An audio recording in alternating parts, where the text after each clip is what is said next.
Welcome to Game Day Recap, sponsored by Alabama Power. Kevin, the Will Muschamp effect, we got our first glimpse at it.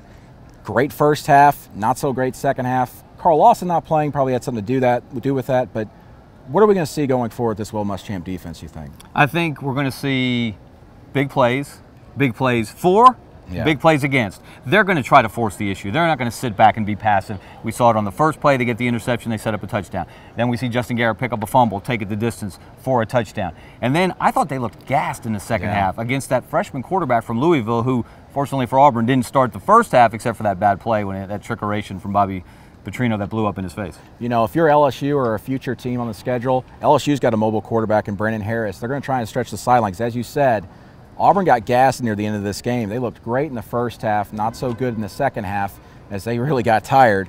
But as you said it, Trey Matthews is going to be a playmaker, I feel like, for them. And then, of course, Carl Lawson, they get him back healthy. That's going to change things tremendously.